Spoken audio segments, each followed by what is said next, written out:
Déjeme saludar también al coordinador del Laboratorio de Análisis en Comercio, Economía y Negocios de la UNAM, al profesor José Ignacio Martínez, a quien le agradezco mucho su paciencia. Profe, ¿cómo le va? Muy buenas tardes. Don Vicente, qué gusto saludarlo y estar nuevamente con su amplio auditorio. Oiga, maestro, estoy viendo, escuchando y lo leo. Durante el próximo lustro, durante los próximos 5 años, Estados Unidos impulsaría un nuevo proteccionismo para fomentar el crecimiento de su economía en torno a su seguridad nacional.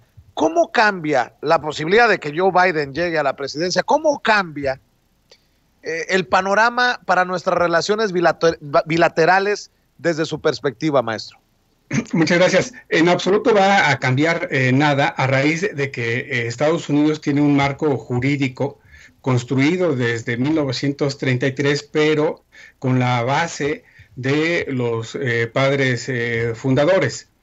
Y, por ejemplo, Estados Unidos en 1947 promulgó una ley que se llama así, Ley de Seguridad, y con base en esa ley establece aranceles para aquellos países que pongan en peligro su seguridad. Luego tenemos la ley comercial, la ley de comercio de 1962, donde ahí se hospeda la famosa sección 232. Esta sección es muy importante, don Vicente, porque con la misma, el 10 de junio, Trump anunció e impuso aranceles a otros países que no fueron México, a raíz de que México el 8 de junio de 2019 aceptó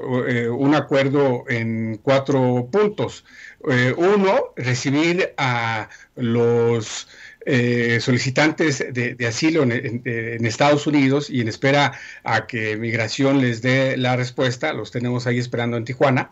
Otro punto es contener en el sur del país, entre Tapachula y Guatemala, a las olas migrantes, y otro es establecer diques migratorios. Hay un cuarto punto donde Estados Unidos se comprometió a otorgar ayuda, lo cual no ha cumplido.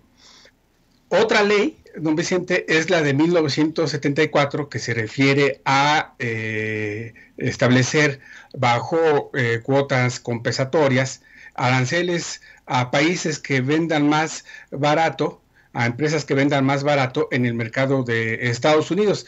Y tenemos en 2002 otra ley que también se utiliza para proteger al mercado de Estados Unidos. Es decir, quien llegue a la oficina oval, ya sea que Trump se mantenga o que Biden ocupe la Casa Blanca, Estados Unidos va a tener un enorme proteccionismo. En el Laboratorio de Análisis en Comercio, Economía y Negocios nos hemos abocado a analizar precisamente cómo va a ser la nueva política económica y la nueva política comercial de Estados Unidos. Si triunfa Biden, ha establecido en su propuesta económica que va a otorgar estímulos a las empresas y también va a atraer a la Unión Americana las cadenas de suministro. Es decir, se va a producir hacia el comercio internacional desde el mercado de la Unión Americana. Suena muy parecido a Trump. En tanto que Donald Trump propone el nacionalismo económico, Biden propone el patriotismo comercial. Y es en este sentido donde veremos en el próximo lustro cómo es que Estados Unidos crece a golpe de estímulos, pero también imponiendo aranceles a sus principales socios comerciales.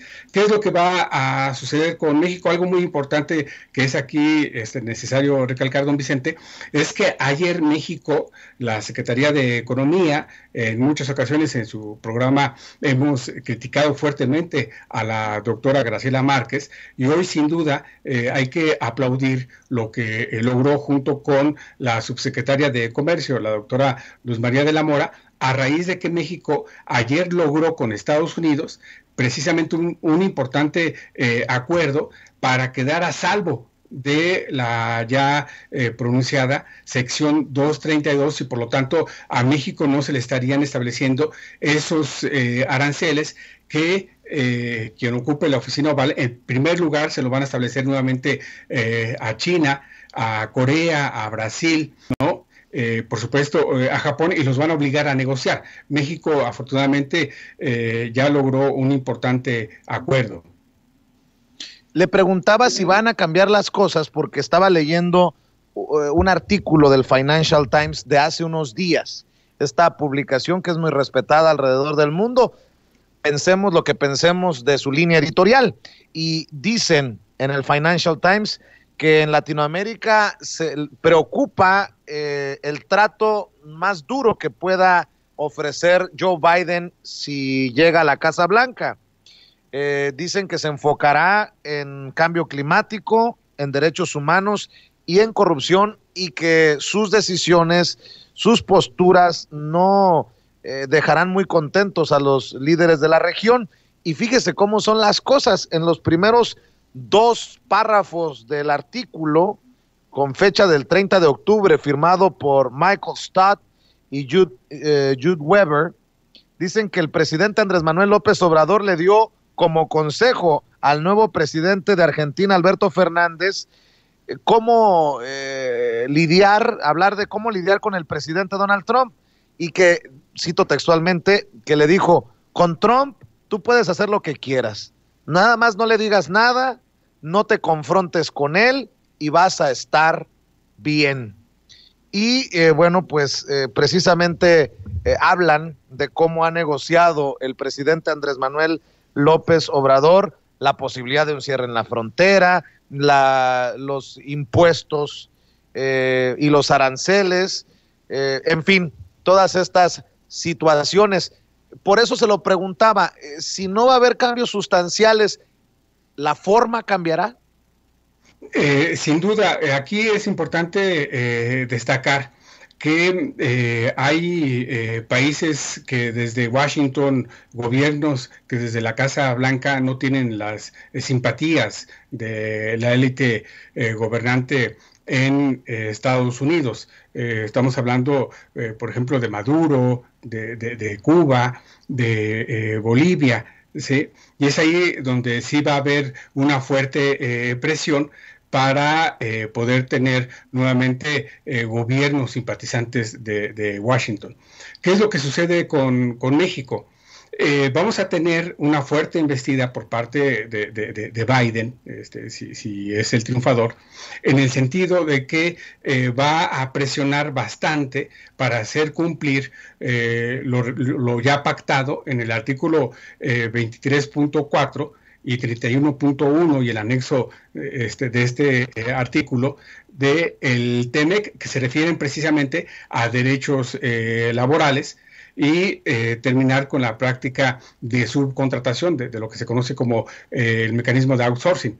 Y en el capítulo 27 del TEMEC se encuentra lo referente a la cuestión de combate a la corrupción. Por lo tanto, el nuevo presidente tiene vía el TEMEC importantes mecanismos con los cuales puede presionar a México. También en el capítulo 24 del TEMEC está lo referente a el cambio climático. Es decir, se puede utilizar al TEMEC para contener a México, pero también aquí algo muy importante: el presidente López Obrador va avanzando, está por presentar la iniciativa para modificar el artículo 314 de la Ley Federal del Trabajo, que se refiere a la práctica de subcontratación de outsourcing, donde están alrededor de 5 millones de trabajadores sin